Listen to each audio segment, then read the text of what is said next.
I've seen things you people wouldn't believe.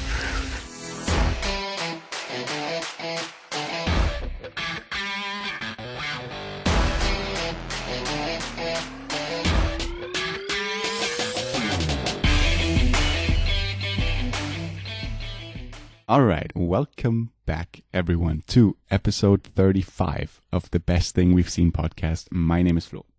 And I'm Gabe. How the hell are you? Yeah, it's a good question. I have to apologize because for the first time in the history of our podcast, we missed an episode last week. And that was all my fault because I've been sick. Not COVID sick. But I just caught a regular flu, if that's I don't know, or a cold. I don't know if is that the same thing. Yeah, I don't think so. No, I think I caught a cold, and I was unable to record an episode last week. I had like speaking hurt, and I was just down for like a week, and I'm still not quite 100% yet, but I'm definitely well enough to record an episode today. So I apologize for missing an episode last week, and we're back now. Hopefully this won't happen again soon. It had to happen at some point. Yeah, so. I was quite surprised that we made it through 34 episodes without any like major hiccups. Dude, yeah, like for 8 months we did it without any problems, so that's pretty good. Yeah, we had a good run. We did. Yeah. And now it's yeah time to give up. No, what? To hang up the head. Is that what you said? Hang up the head? Is that even is that translatable into English? I know what you're trying to say. I'm not sure. Whatever. Yeah, whatever. How you doing, man? I'm fine. I had to work quite a bit more than usual this week, but it's fine. I shouldn't complain. People work a whole lot more than me. I'm just lazy. But yeah, other than that, I'm fine. Luckily, I'm not sick, which I'm very glad about. Lucky you. Yes. Yeah. But yeah, I'm fine. What have you've been doing? Have you watched anything good since you've been down and home? Well, all of the main topics that I'm going to talk about today, I have watched in preparation for last week's episode. Yeah. So I haven't watched anything new since. Basically, what I've been doing ever since I've been sick is watch Friends. That's all I've been doing. Great. Yeah. And the best thing I've seen is Friends. Have you heard of it? It's this new show. You won't believe it. No. So I've watched a lot of things before for last week's episode, and I'm going to talk about them this week. I'll pretend like I've watched them this week, I guess. Yeah. To be honest, the one pick that I'm going to have for this week is also something that I watched for last week. So okay, interesting. Whatever. Yeah. Yeah, so I think we have a lot of catching up to do. I think we should just get straight into it. Yeah, sure. You want to start us off with sure. An honorable mention? Do you want to just, we've basically said it now, I guess, but do you want to just give them a quick, for anyone who's new, just to tell them what this show is about? Of course, yeah. So this is a regular episode of the Best Thing We've Seen podcast, and in this week's episode, or during the regular episodes, we talk about the best thing that we've seen all week. Or in this case, the last 2 weeks. And yeah, it's usually something newer. So it came out in the last 6 months or so. We don't just talk about movies, but also TV shows or YouTube videos sometimes even. So yeah, this is our regular episode. And now we're going to start off with a couple of honorable mentions. And then we're going to get to the best thing that we've seen all week. Right. And we have no idea what the other one chooses, which is always the interesting bit for me. No idea what you want. Have you watched a lot of things? Quite a few. Yeah. I watched. Dude, I'm fucking stuttering as fuck this week. No, you good. I've seen something amazing this week, which I've been looking forward to for quite a while. Okay. And I finally got to watch it. So, yeah. But you say you saw that this week, or is that going to be the pick? No, that last you week. Okay, I gotcha. Dude, I'm getting confused with the days. And yeah. If you're wondering, are they going to talk about The Boys, which I'm sure maybe one person's going to want to. most. I haven't finished season 2. We're recording on the day that season 2 finishes, but I haven't watched a new episode, and we're gonna talk about it probably in 2 weeks' time. Yeah, in 2 weeks' time, because next week we're gonna have another special episode. Yes. So yeah. All right. Yeah, we'll talk. Well, you'll talk about that in 2 weeks. Probably, yeah. Yeah. All right, let's get into it. So first of all, let's get the little things out of the way. Ted Lasso is finished. And dude, it's honestly an incredible show. Yeah. It's got like an 8.7 on IMDb. Dude, it's high. That is incredibly high. And I discovered that like halfway through watching the show that it was like actually like everyone loves the show, and it's just even people who are not interested in football are seemingly loving it, and yeah, it's really, really good. And I just wanted to mention that I talked about it before on one of our episodes, and now I think episode 10. I think it's either got 9 or 10 episodes. I think it's 10. Was just released last week, and yeah, I mean, it's really, really good, and it's unexpected as well at the end. It's got very, very good writing. This one, not just the jokes, but just the story itself is very, very, very well done. So you're expecting a season 2? I would from think the so. Reception that the show has gotten. I would think so. Yeah. But I just wanted to mention that real quickly. And the other thing, like, I know that I missed the sneak preview this week, and I know what you saw. It was the movie that I was expecting to miss. And were you looking forward to it? Did you want to watch it? Well, are we going to talk about it later? It's not going to be my pick. Right. Well, so I'm just going to mention it quickly. It was Babyteeth, which I think won at the Cannes Film Festival or Venice Film Festival for Best Cinematography or something like that. I'm not sure exactly right now, but it's a very prestigious award. It won the cinematography award at the Venice Film Festival. I'm sorry. I saw it before the film started, and I was like, all right, that's cool. But yeah. What do you mean you saw it before the film started? It's in like the opening titles. It said won the interesting award for best cinematography. Right. So yeah, Babyteeth. It's an Australian film. It's quite an intimate film about a young student, 15 or 16 years old, who's got cancer and kind of befriends a drug addict and kind of falls in love with this person. And it's about her and her family, and her family kind of trying to deal with her sickness, and her falling madly in love with this kind of drug addict who's like in his early 20s, and she's like 15, 16 years old. And yeah, having to deal with that. And it's a cool film. Yeah. And I kind of like it that they don't just throw exposition at you. They never mention she's got cancer openly, I think. It's kind of slowly revealed just with her taking medication and stuff like that. Right. And I really like that. But I didn't love it just because so many things went unexplained. Just characters turning up towards the end of the film without any explanation how they kind of made up or how they suddenly are part of the family or something like that. And it felt kind of sudden, the ending. Had you heard of this film before? I don't think so. Had you heard? Have you heard? Had you heard? That's right? I don't think so. But the funny thing is, the protagonist, the main character, she's played by the actress we've talked about, I think, last episode, or the one before that. Yeah. Because she plays in The Devil All the Time and in Sharp Objects. Yes. Eliza Scanlon. Yeah. Yeah. She's the sister. Yeah. Right. Both of those things. Yeah. Yeah, and is she a sister in this as well? She isn't. She's the only child. Lonely child. She's breaking out of her for the first time. Yeah. But Ben Mendelsohn plays her father, and I really like him. He's a great actor. I like him too. Yeah. Is he good in this as well? Yeah, he was. Yeah, I'd say so. Yeah. But have you? I mean, I guess you've heard of the film before this, but were like hoping to see this film, or what did you hear of it? Well, I heard a lot of good things about it. Okay. A lot of people seem to enjoy that movie, and I always had the well, how do I say this? I always heard it was good, but I was never that interested in it. Just it didn't pull me in, like from the trailer and whatever. I wasn't like rushing out to see this. And now that you say, I mean, if you didn't love it, then I'm not gonna rush out to see it. Even like now, I think this is gonna be released like at the. No, I know, but I think this is coming out like at the end of October in Austrian cinemas, I think. Yeah, I won't be seeing it, I don't think. But yeah, the last week, like the sneak before that, was the one you missed, and I just want to mention really quickly.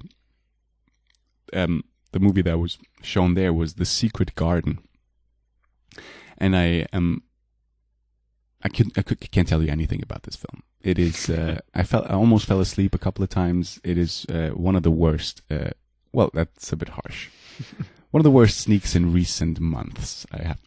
Within the last year, probably the worst sneak movie that I've seen. I talked to Maxi, who was there with you last weekend. Yeah, he said about the same thing. Yeah, well, he had seen the original. Oh, it's a remake. Yes, and I didn't know that until afterwards either. And apparently the original is a lot better, which isn't surprising. Interesting. Yeah, it's about this. I don't even know if I want to get into it. Like I had trouble staying awake and following the plot, but it's about it's about a young girl who sort of discovers that there's a secret garden at the big castle or mansion that she's forced to live at, and she sort of escapes there and meets, like during the day she always like rushes into the secret garden and sort of discovers the secrets that lie within and its healing powers, and meets friends along the way, and it's not great. It doesn't sound that bad, but who knows? No, but check out the original, I would say, even though I haven't seen it. But if the story is interesting to you, then I wouldn't watch the remake. All right. Let's get into the good things. Yeah. Any other honorable mentions? Well, yes, I have one more, and that is a very, very recent release, as is my main pick. But I want to talk about Song Exploder. Have you heard of this? No idea. No. So this was released last Friday on Netflix. All right. By the time you're listening to this, like a week before. And the only reason, there's 4 episodes of this, and it's basically sort of artists deconstructing and talking about one of their most famous songs. There's 4 episodes, and the first one is Alicia Keys. I think the third one is REM, talking about Losing My Religion. The fourth one is Ty Dolla $ign. I don't know him. I think he's a rapper. All right. But the second episode is Lin-Manuel Miranda. Oh, cool. Talking about Wait For It from Hamilton. Right. And I have only seen that episode. So how many episodes are there? 4. Just the 2? Oh, right. 4. Not the 4. Yeah. I just listed them. Stay with me. I thought like the first couple of things were all in the first episode. Right. I got you. No. It's a fair point. But yeah, I only watched the second one because as you are, a big Hamilton fan, and I'm always interested in how songs are made. And the thing is, like, these episodes are only like 25 minutes long, I think. And there were like 5 to 7 minutes in there that were actually interesting to me. Because the rest of it was sort of like unnecessary backstory that I had already known before. Yeah. And they were like literally only talking about sort of the structure of the song for like 5 to 7 minutes. And that part was really interesting, and it sort of helps you understand the genius of his songwriting even more, because he sort of points out the things that you know, but you don't realize how much work was put into that little specific section or whatever. And he talks about it with the host, who is like, the whole show is based on a podcast where the same host is now like interviewing them for Netflix. So it's sort of based on the podcast and now turned into a show. And it's Miranda talking to him, and also with his musical advisor. I think his name is Lackamore, Alex Lackamore. I keep mixing up this guy with. There's Tommy Kail, and then there's Alex Lackamore. I think them 3 are sort of the 3 geniuses behind Hamilton. Right. I think it's Alex Lackamore. Really interesting. I think you should. I mean, should is a strong word, but you're interested in Hamilton too. I would recommend the second episode. It's only 25 minutes. What's the show called again? It's called Song Exploder. Song Exploder. All right. Well, I've been listening to Hamilton again, and I've been thinking about rewatching it. So this might be the right time to watch Song Exploder. Yeah, I mean, it helps you appreciate the song "Wait for It" more. That's basically what it does in 25 minutes. Pretty cool, yeah. Yeah. So let's talk about some of your honorables before we get into the picks. Yeah, I got just 2, maybe 3 more honorables. One is I just want to talk 3 about more honorables. Yeah, go ahead. Very short. One is the social dilemma. Oh yeah. Is this your pick? No. All right. Yeah, I just want to talk about it really shortly because I don't think it's a good documentary just in how it's built, and it's got a lot of like those dramatic scenes where people reenact things, and they're very over the top and very unnecessary and do not appreciate it. Right. I don't like this in documentaries. This is a documentary. Give me facts, show me something, but people do kind of sway people's opinions on something by doing this over dramatic impersonation of something. Right. And yeah, I don't. So like this that. is about like people struggling with social media and the algorithms and how it kind of affects people's lives, and yeah. It's with a lot of people from the industry who worked for Twitter, Facebook, whatever, and how they kind of thought about what they were implementing on those platforms and how they didn't even think about what the consequence would be and how they kind of see it now. Right. And it is quite interesting just because we live in this age of social media. And I think it's worth checking out for that. It's got some cool information from those people, and the interviews are kind of interesting. But apart from that, I don't think it's a well-made documentary. Okay, fair enough. I haven't seen it. I thought it was supposed to be good, but I'll take your word. Just my opinion. Yeah, always is. That's what we do here. And the second one is also a documentary, which I kind of liked. It's a 3-part documentary about the New York Mafia. It's called Fear City, New York versus the Mafia, or Mafia. I have never heard of this. Is it Netflix as well? Netflix as well, yeah. And I'm very interested in like this topic of the Mafia just because I'm a huge fan of the just because of your history. And I just love Mafia films and gangster films. Might be one of my favorite genres out there. I love Goodfellas. I love The Godfather. I love Donnie Brasco. So many films that I love that fall into that genre. And so I watched this documentary, which, like I said, 3-part series about the New York Mafia in the 80s, late 80s, and about how they finally were brought down because they were like at the height of their power and extremely influential and had so much power. And yeah, it's about how they were brought down by people, also by Rudy Giuliani, who was a attorney at that point. Yeah, he's always in everything. Yeah, kind of hogging the spotlight. Did you even talk about that he was very much there for the spotlight as well? I'm sure he was. But it's very interesting just to see that and how big a part it was of the history of New York. And so it's just with original footage? It is, and it's about they finally started using the RICO Act, which is you can make people accountable for what people working under them do. So that's how they could finally arrest the big bosses. It's the RICO Act. And they kind of started finally using that and started bugging people, so putting microphones everywhere. And they show you some real footage or audio tapings of what the people actually said and how they kind of talk in their quote-unquote natural environment. It's very funny because you just see, just like in Goodfellas, how much they fucking swear. Even the FBI agents that are being interviewed who were responsible for that just said they have never heard so many creative ways the word fuck was used for. Yeah. And yeah, it's very interesting. And the last thing, which is not a new thing, but I just started rewatching a series that I've already finished, and I started rewatching just because of Fear City, is Sopranos, which is just an amazing show. And I think most people have heard of it. It's from the late 90s, early 2000s. It's about mafia family in New Jersey. Very current pick. I know. Like I said, it's not a current thing, but it's just such an amazing show. And I think... I'll talk about Friends then. We'll talk about Sopranos. Sure, do it. No, yeah, it's a great show. Check it out. The 2 picks this week: The Sopranos and Friends. We've recently Great shows, discovered dude. them. Yeah, we've recently discovered these things. They're brand new. Check them out, bro. Check them out. No, sorry, but sorry. Go on. No, that's pretty much it. Is that Just also on check out Netflix, Sopranos? No, I bought it on Amazon Prime because the seasons were on sale. Gotcha. And like the last season is like kind of was split up in 2 seasons, and it was the normal price would be like $50, and now it was $10 instead. And I was like, all right, that's a steal. That's a bargain. Yeah. Yeah. So yeah, I just Great want to. Yeah, I have never. I think I watched like 1 episode. It's just I'm just not into that whole mafia thing. I think a lot of people have tried it, and Yeah.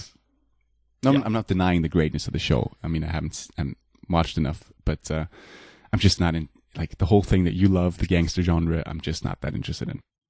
fair enough. Yeah, Everybody's got their own genre. Yeah, absolutely. I just want one thing that I forgot to mention. Have you? This is like a bit like it's not like current anymore because they've removed it by now. But did you realize that there was a new like highest rated film on Letterboxd for a couple of days? I didn't know. What was it? It was David F. Sandberg. He's the director of Shazam.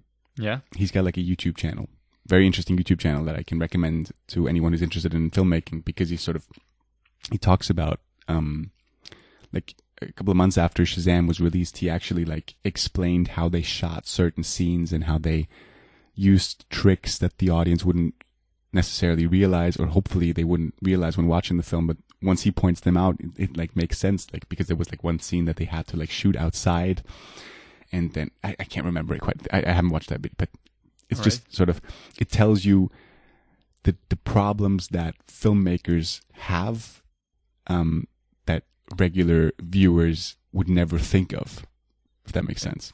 And that was No. most viewed thing? that video that I just mentioned, that was like a couple of years ago by now. But Right. recently he released a video where he flips off the audience for 4 hours straight. So he What? looks into camera and he like raises both of his arms and he just points his 2 middle fingers at the camera for 4 hours. And I think it's called I Flip You Off for 4 hours. And I have not seen that video, or I hadn't seen that video, but a couple of days or weeks later, he released a video where he talked about how he made that video, because it's just on a constant loop for like 10 seconds. He like Alright. did it for 10 seconds and then he looped it for 4 hours. All right, I thought it was actually in front of the camera for like 4 Yeah. hours, flipping people off. That's what it looked like when you didn't know the behind the scenes. Okay.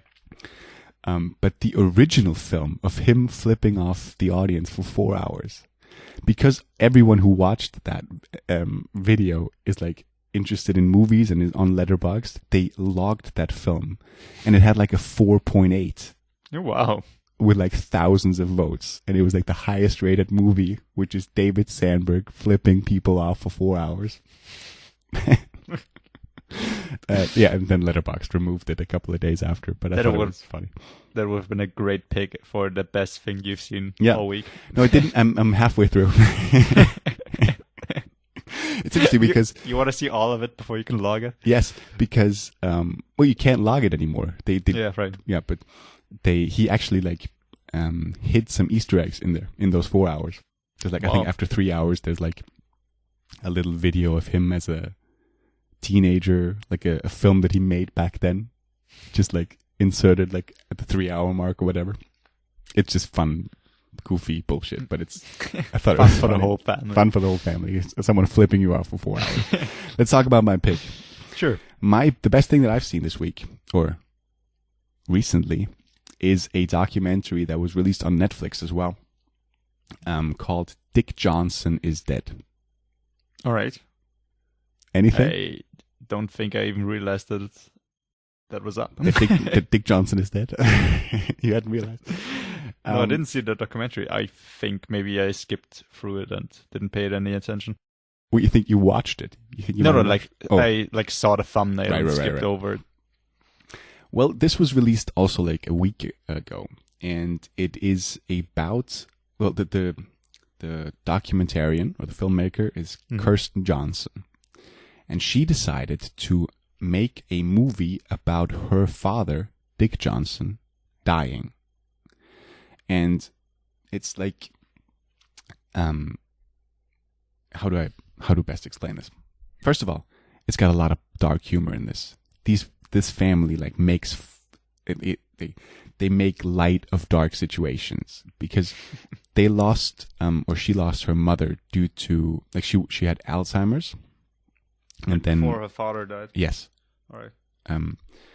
So that was obviously a very, very tough thing that the daughter and the husband went through, and she decided to make a documentary about her dad when she realized that he had symptoms, or not symptoms of Alzheimer's, but he started to forget things, basically. And then she asked her father if it was okay if we made a movie together about Dick Johnson dying.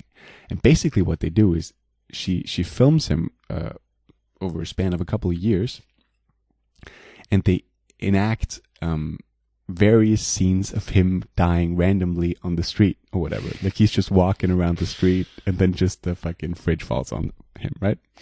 Right. But it's like you don't necessarily know when these moments are happening because the rest of the documentary is just a regular documentary, them talking about their lives and them. He's an extraordinary person and he's just so likable, even with everything that or because of everything that's going on around him, and how he's sort of supportive of his daughter, and he wants to make this movie with her. He always wanted to be in a movie, and it's sort of now his movie. It's a movie about his life, and then they're just talking. Then there's the next scene, and they're just walking around the street and whatever. And then there's a guy who slams something into him, and he starts bleeding, and he's like, "I'm dying." But obviously very over the top, so you realize it's fake, but it just comes at unexpected times. And I just love the whole like how they go about doing these things. It is about, because he is like deteriorating mentally a little bit. He's starting to forget things, and then he moves in with her because she wants to take care of him, and at times he like gets up at night and just walks outside, and because he was a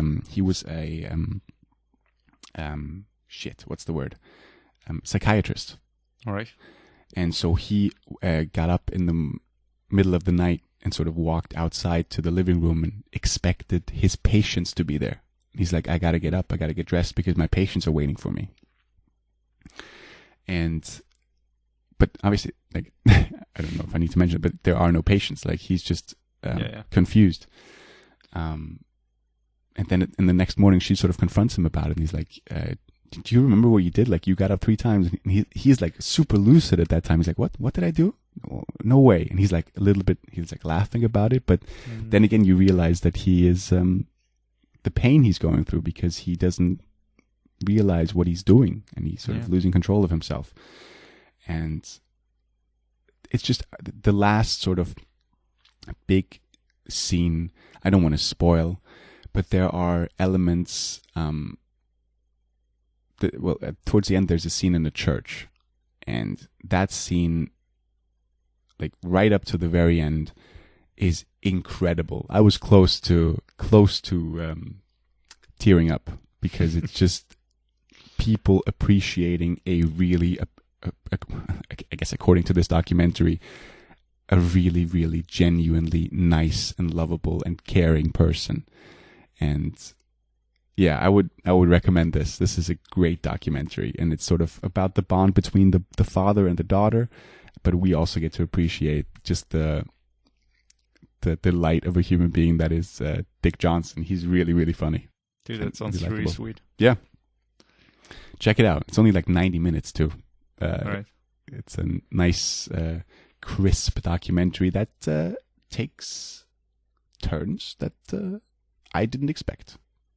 Yeah. I mean, you saying that it's also got this funny element makes me want to watch it more, to be honest, because otherwise it just sounds very depressing. Oh, that's the reason why I watched it, because I think even in the synopsis or the summary, it says like them dealing with dark humor, like they're using dark humor to deal with the situation, and it's just the amount of like extravagant and like over the top scenes that they sort of build into the documentary. As I said, that his whole death scenes over and over again, but there's also like scenes where he's in heaven and he's just enjoying himself, and he's got like a problem with his feet in real life, and then when he's in heaven, obviously there's a god and he's sort of pouring holy water over him, and then his feet turn healthy and whatever, and he's just enjoying the hell out of it. But it's obviously like a dream sequence, and but they filmed it like on a studio set. It's really it's quite original, I thought.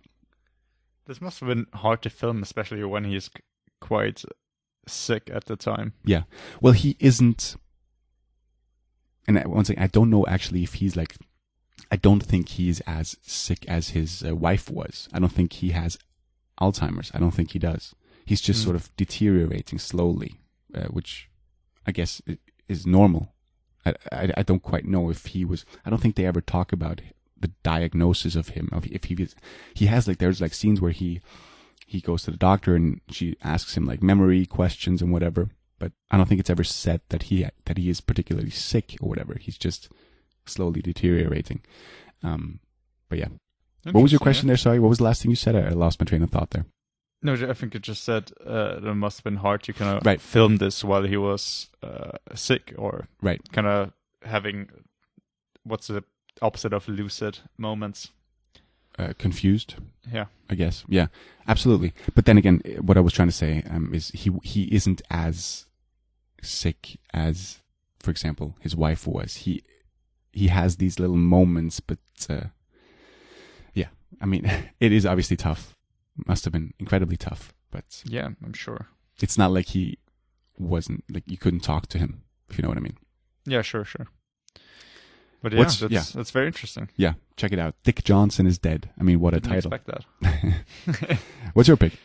My pick is a film that I think that you've been looking forward to as well, and a film that should have been out in cinemas, but was, I think, released straight to VOD or video on demand. It's King of Staten Island. Oh yeah. I don't think you've seen this yet, right? No. I've been keeping track of it because it's on, but it's still like $15 on Amazon, no? Not anymore. That's why I didn't watch it until now, and now it's only $10 to rent instead of 15. So I was like, all right, fuck it. Sure. I'm in the mood for a comedy, and the thing was, a reason why I've been looking forward to this film as well is because, like we talked about many times before, I'm a big Bill Burr fan, and he plays a role in this film, and he's talked about this film on his podcast, saying, dude, it's a great film. On his podcast, he's been talking about that he had to grow this mustache, this big old mustache for this film. Yeah.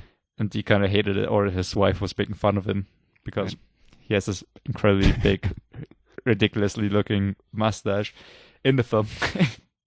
But yeah, dude, it's a great film, and it's a great comedy, and it's got a great cast. I'm surprised you loved it, yeah? Yeah, I really did. Okay, I really cool. did.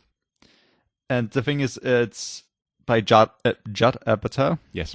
Who's done quite a few other cool comedies, more the ridiculous side of things, most of the time, with the 40-Year-Old Virgin, or I think Knocked Up, he also did. Yeah. Trainwreck. Trainwreck, right. And the thing is, the cast is also great. It's got Pete Davidson, who's on SNL, Saturday Night Live, and like I said, Bill Burr, Steve Buscemi, and it's incredibly funny. And it's loosely based on experiences from Pete Davidson's life. Yes. Because when he was quite young, his father died. He was a firefighter. He died in the fire during 9/11 because he was trying to put it out. And it's about him being this 20-something fuck-up who's just smoking weed and being really depressed. And he's got this single mom, and he's living with her. And then she kind of meets a guy, Bill Burr, and she meets him because Pete Davidson tattoos his son. And his son is like 12 or 10. Sure. And he wants to be a tattoo artist, and he just sees this kid on the beach and he's like, come on over, you want a tattoo? And he's like, yeah, sure. So he starts tattooing a little kid. And then his parents, his mom and Bill Burr kind of start going out, and it's about him being not ready for her mom meeting somebody else and being still very much hung up that is that, and very depressed, and because it's such a traumatic experience. And fittingly enough, Bill Burr's character, his mom's new boyfriend, is also a firefighter. And yeah, so Bill Burr kind of tries to kind of bond with him, and him being not very receptive to that. And it's genuinely touching, the story at times. I really love it. And because it's such a perfect mixture of serious scenes, but also just hilarious. I watched this alone at home, and I still had to laugh out loud at some points. Oh, that's which the is best. a great endorsement. Yeah, absolutely. And yeah, great film. Steve Buscemi, like I said, also made an appearance, and I love Steve Buscemi. And thanks to the film, I did some research and found out that Steve Buscemi was a real-life firefighter. He also plays a firefighter in this. And I read some things about Steve Buscemi, and honestly, I think Steve Buscemi is my new fucking hero. That guy seems awesome. I mean, I always loved him as an actor. He just seems like such a great guy as well. Yeah, he's a very interesting guy, yeah. Definitely. But yeah, that's my pick. I don't know what else to say. I mean, yeah, it plays in Staten Island, of course, and it's about how boring his life is there, because it is New York, but it's not really New York. Nothing ever happens in Staten Island, as they always say. And yeah, very much recommended. Like I said, it's on Amazon Prime for $10 to rent now, because it's went straight to video on demand instead of cinemas. Yeah, I still don't understand this. I think this was like released on Amazon Prime back in July or whatever. Like, but like in the subscription, like I don't know why we have to pay for it, even though we have Amazon Prime. You know what I mean? Well, because it's instead of the cinema, because you kind of have to pay instead of like the movie ticket, just like they did with Mulan on. No, but I'm saying in America, I don't think they had to pay for it. I think it was included in maybe I'm wrong. You sure? I'm not sure. I actually think that they showed it in cinemas here as well, like a couple of months ago, or I'm not sure, but in in those like cinemas. A limited release. Yeah, I think so. Interesting. But ever since you said like firefighters and 9/11 and Pete Davidson, have you watched the roast of Justin Bieber, where he's one of the long time ago, where Pete Davidson is at the roast? I don't want to I don't think so. Recite his joke, but he has a joke about the movie Soul Plane. Yeah. And his dad dying at 9/11. It's one of the darkest jokes that I've ever heard. But it's funny, I guess. What is the joke? Well, I don't know. He talks about like Kevin Hart and Snoop Dogg are also on the dais, like they're on the stage. Mm-hmm. And beforehand, he talked about his father dying at 9/11, being a firefighter. And then he talks about like, two people from the movie Soul Plane are here, Kevin Hart and Snoop Dogg. Soul Plane was the single worst experience in my life involving a plane, or whatever. See, it's not funny, but it's funny when he says it. I'm sure it is. Yeah. But yeah, check out the roast. He's a funny guy. Dude, he's a funny guy. And yeah, he co-wrote King of Staten Island. And very much worth checking out. And the funny thing is, one of the guys playing a firefighter also plays a firefighter in Modern Family. Right. Fun fact. How about that? Thank you. No, but yeah, it's a funny film, and yeah, I've been meaning to check it out. I want to wait till it's like included in the subscription. Right. It could take some time, but yeah, you never know. Yeah, you never know. But there's like one. Sorry, go on. Yeah, no, please go ahead. There's one big film that is coming out on Netflix like next week. Which is? I'm not gonna say, because it was released in theaters here, and when you like limited release, that sort of made me think about this, and I couldn't watch it because I've been sick. Like the movie was released on my birthday, and which is like poetic because it's one of the I say it a lot, but it is one of the movies that I'm looking forward to. That I was most excited about this year, because obviously now Dune is delayed.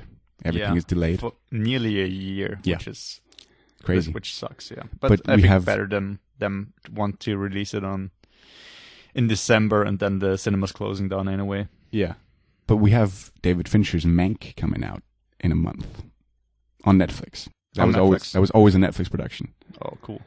Oh, dude. But David Fincher has a movie coming out, and so does Aaron Sorkin.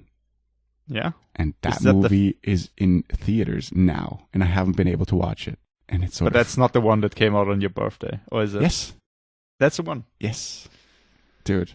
And I'm now like thinking if I should like wait till it comes out on Netflix. And it doesn't make sense if I talk about it on the podcast before it's like available on Netflix anyway. But I'm super looking forward to that. Yeah. Yep. Let's just looked it up. I will definitely be talking about that movie on episode 37. Yeah, dude. And in 2 weeks, I think in exactly 2 weeks, the new Borat film is going to come out on Prime. You'll talk about that. I'm so excited about that one as well. Right. So a lot of good things to talk about in 2 weeks' time. But obviously next week, we'll be back with another special episode, which is going to be a good one because the movies the things that this person has been in. I know I said a couple of weeks ago when we did the Ryan Gosling special that he had one of the most impressive filmographies, and I stand by that. But the person that we're going to talk about next rivals him. Yeah. I mean, without any question, it's going to be a good one. Yeah, and there's so many things that I have to rewatch, and yeah, you keep saying that. You still haven't watched anything. I've seen like 2 things, but so many other things that are not on Netflix or on Prime, and I don't know. There have been other things that I've been watching, like King of Staten Island, etc. Sure. And yeah, so many good things. Well, we'll prepare, and I'm sure we'll be ready by next week when we record that episode. Yeah. But yeah, hopefully this regular episode was interesting. It was a jam-packed episode because obviously we missed last week's episode, and I'm sorry about that again. But yeah, hopefully one of the things that we talked about today sort of piqued your interest. A lot of good things, in my opinion, to check out. Yeah, and all available to stream except for Babyteeth. That's right. That's going to be released in a couple of weeks in theaters. Yeah, where can they find us, Gabe? You can find us at home. My address is... Yes, no. I've been meaning to know where you're at. You can find us on Twitter or on Instagram under Best Thing Radio. On Twitter, you can see our amazing cover art that Flo does every week, which you can also see on our YouTube channel, which is The Best Thing We've Seen podcast. And you can also find it under that name on Spotify, Apple Podcasts, pretty much anywhere podcasts are available. So yeah, check us out. Leave us a comment. Maybe leave us a review on Apple Podcasts. Maybe a comment on Instagram. And yeah, we're looking forward to next week's episode. Thank you very much for listening. Yes. Thanks. Have a good week. Bye. Bye-bye.